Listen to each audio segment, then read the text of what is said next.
warahmatullahi wabarakatuh. Sebelumnya perkenalkan, nama saya Anggi Dermawan. Di sini saya akan membawakan sebuah materi tentang sistem ekonomi strukturalisme dependensi atau ketergantungan. Seperti yang kita tahu, kita berada pada satu dunia, yaitu bumi. Tapi ternyata dalam satu bumi ini terdapat dua kelompok besar, yaitu negara kaya dan negara miskin, atau negara maju dan negara berkembang. Padahal kita hidup di bumi yang sama, namun ada dua ketimpangan pendapatan antara negara yang kaya dan miskin. Ada sebuah perbedaan hidup antara kedua belah pihak. Nah, inilah yang nanti akan kita bahas mengenai teori strukturalisme dependensi atau ketergantungan. Kajian strukturalisme dependensi muncul di permukaan pada era tahun 1960-an di Amerika Latin. Pencetusnya karena maraknya kemiskinan terjadi di Amerika Latin. Padahal, pada masa tersebut, berbagai negara di dunia, termasuk Amerika Latin, mengimplementasikan paham liberalisme. Faktanya, liberalisme tidak mampu berdampak sama pada negara-negara yang mengimplementasikannya. Beberapa negara menjadi kaya dan makmur, sementara beberapa negara lain tidak. Negara berkembang seperti yang ada di Amerika Latin banyak menunjukkan kegagalan. Fenomena kemiskinan yang melanda Amerika Latin mendapat perhatian khusus dari PBB. Muncul inisiatif untuk mengetahui akar dari permasalahan kemiskinan tersebut. Lalu dibentuklah Komisi PBB untuk Amerika Latin atau ECLA, yaitu The Economic Commission for Latin America. Nah, di bawah pimpinan Raul Prebisch, ECLA bertugas untuk meneliti apa yang melatar belakangi kemiskinan dan permasalahan ekonomi yang terjadi di negara-negara Amerika Latin. Setelah serangkaian penelitian, ditemukan fakta bahwa terjadi eksploitasi pihak asing yang dilakukan terhadap negara-negara Amerika Latin. Eksploitasi ini terjadi akibat adanya hubungan ekonomi yang tidak seimbang atau tidak adil. Ekonomi pasar bebas yang merupakan konsep liberalisme ternyata tidak memberikan dampak kemiskinan dan keterbelakangan kepada negara-negara berkembang atau yang miskin. Negara-negara ini mengalami ketergantungan terhadap negara maju. Hasil penelitian ECLA lalu memunculkan paradigma baru. Di tahun 1980, paradigma ini berkembang dan dikenal sebagai ekonomi politik radikal. Di dalamnya terdapat pendekatan ekonomi politik strukturalisme atau ketergantungan. Kemunculan strukturalisme dependensi ini merupakan akibat dari era liberalisasi ekonomi yang pesat. Di satu sisi, negara-negara maju mengalami perkembangan ekonomi yang pesat, namun di sisi lain ada pihak yang justru terhambat ekonominya. Imbasnya, muncul saling ketergantungan antar negara. Hal ini berlanjut pada bertambahnya jumlah kemiskinan massal. Dalam aliran strukturalisme dependensi, diyakini bahwa faktor utama penyebab kemiskinan dan keterbelakangan negara-negara di kawasan Amerika Latin adalah adanya eksploitasi pihak asing. Eksploitasi ini adalah akibat dari hubungan ekonomi yang bersifat tidak adil. Nah, strukturalisme sendiri merupakan paham yang menolak bahwa ketimpangan struktural adalah sumber dari ketidakadilan sosial ekonomi. Seperti yang diyakini neoklasik.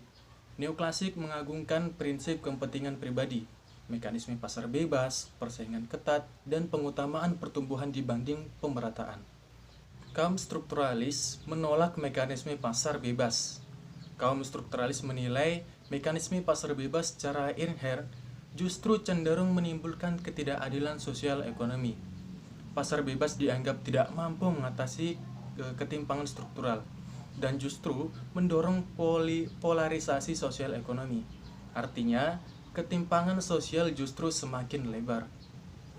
Strukturalis tidak hanya menolak pasar bebas, melainkan juga menolak konsep invisible hand yang dipopulerkan oleh Adam Smith.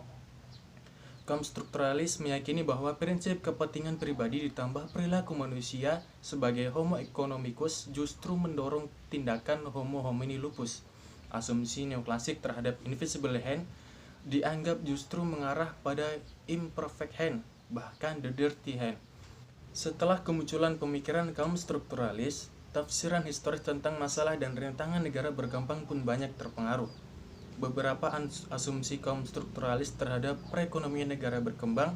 Yang pertama, struktur perdagangan luar negeri di negara Amerika Latin tidak banyak berkembang karena mereka lebih berperan sebagai pengekspor komoditas primer dalam bentuk bahan mentah ke industri. Kedua, stagnasi yang dialami sektor pertanian disebabkan oleh struktur kepemilikan, penguasaan tanah, dan perilaku non-ekonomis dari oligarki tuan tanah yang memiliki tanah. Mereka memilih tanah lebih karena gengsi sosial, upaya untuk melindungi diri dari bahaya inflasi, serta mengusahakan pertanian luas. Ketimpangan distribusi pendapatan dan konsentrasi kekayaan serta kekuasaan politis golongan elit menjadi penghambat mobilitas sosial. Nah, inilah yang mendorong pola konsumsi berlebihan hanya di pihak tertentu. Disimpulkan bahwa kaum strukturalis menganggap bahwa ekonomi pasar bebas dunia berimbas negatif pada sosial ekonomi masyarakat dunia, seperti lebih banyak menimbulkan keterbelakangan dan kemiskinan daripada kemakmuran. Yang kedua, meningkatkan angka pengangguran daripada penciptaan lapangan pekerjaan, menimbulkan ketimpangan daripada pemerataan. Nah, dan menimbulkan ketimpangan daripada pemerataan. Pemikiran kaum strukturalis berupaya mengoreksi dan menolak asumsi-asumsi dasar dari ekonomi pasar serta menunjukkan berbagai kelemahan ajaran ekonomi neoklasik yang dianggap bersifat parsial. Beberapa kelemahan neoklasik berdasarkan persepsi strukturalisme, yakni kegagalan pasar dan ketidaksempurnaan pasar dalam menghubungkan mikro-makro rate. Nah, inilah yang membuat ekonomi neoklasik yang menitik beratkan pada mekanisme persaingan pasar bebas gagal mengatasi adanya ketimpangan struktural. Nah, keterbelakangan negara-negara berkembang termasuk negara-negara Amerika Latin, penyebabnya adalah mereka secara tidak sengaja terkoneksi dengan sistem ekonomi dunia yang kapitalis dan liberal. Sementara kondisi ini menempatkan mereka menjadi negara pinggiran dari negara kapitalis. Bagi kaum strukturalisme, liberalisme menyebabkan terbentuknya dua jenis negara, yaitu negara pusat dan negara pinggiran. Inilah yang terjadi pada negara-negara maju dan negara berkembang. Kelompok negara maju sebagai negara pusat akan menikmati kemakmuran, sementara kelompok negara pinggiran yakni negara berkembang akan mengalami keterbelakangan dan ketergantungan. Nah, kondisi ini bisa terjadi akibat industrialisasi yang tidak merata. Negara-negara pusat menghasilkan barang-barang industri, sementara negara-negara pinggiran menghasilkan produk hasil pertanian. Lalu keduanya melakukan transaksi perdagangan yang seharusnya dapat mencapai keuntungan, tapi prakteknya keuntungan tidak terjadi secara seimbang atau tidak adil. Negara-negara pinggiran mengekspor barang hasil pertanian ke negara pusat. Dengan ekspor ini, rakyat dari negara pinggiran mengalami peningkatan pendapatan. Namun, peningkatan pendapatan ini ternyata diiringi dengan peningkatan kebutuhan akan berbagai barang mewah yang merupakan hasil produksi negara industri. Dengan demikian, terjadi impor barang mewah dari negara industri ke negara pinggiran. Ini berarti bahwa terjadi pula peningkatan pendapatan di negara industri karena adanya permintaan dari negara pinggiran tersebut. Hanya saja, nilai tukar barang mewah dan hasil pertanian tidaklah berimbang. Ini berimbas pada neraca perdagangan yang juga tidak seimbang dan menimbulkan defisit di negara pinggiran. Di saat bersamaan, negara industri pun melakukan proteksi terhadap hasil pertanian yang dihasilkan di dalam negeri mereka. Nah, ini berakibat pada terbatasnya ekspor yang bisa dilakukan oleh negara pinggiran ke negara pusat. Ditambah dengan teknologi yang terus dikembangkan oleh negara pusat, semakin banyak pula ditemukan sintesis bahan mentah industri sehingga mengurangi kebutuhan impor barang mentah dari negara pinggiran. Pada akhirnya, gerak ekonomi di negara pinggiran pun semakin sulit berkembang. Pada kondisi inilah muncul ketergantungan dari negara pinggiran. Negara pinggiran dijadikan sebagai daerah koloni kaum kapitalis yang bertindak sebagai penyedia raw material untuk memenuhi kebutuhan industrinya. Pada akhirnya, negara pinggiran ini hanya menjadi penyedia raw material berharga rendah, sekaligus konsumen bagi hasil industri negara kapitalis. Kondisi inilah yang memunculkan adanya struktur ketergantungan sehingga menghambat pembangunan di negara-negara pinggiran.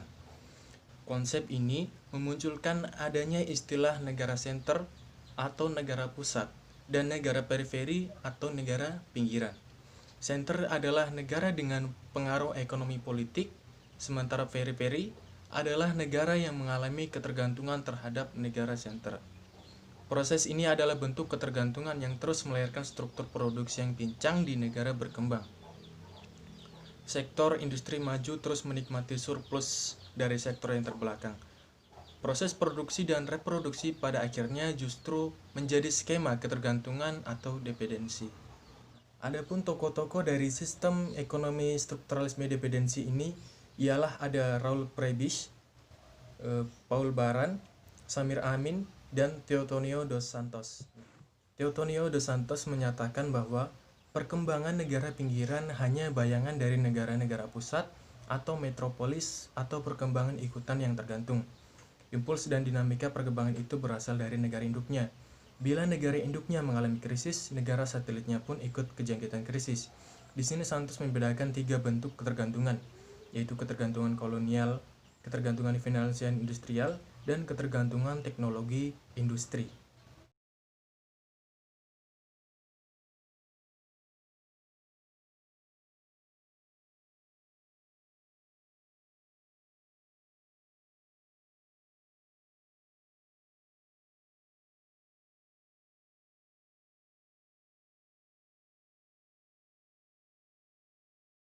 Nah, itulah materi yang saya bawakan.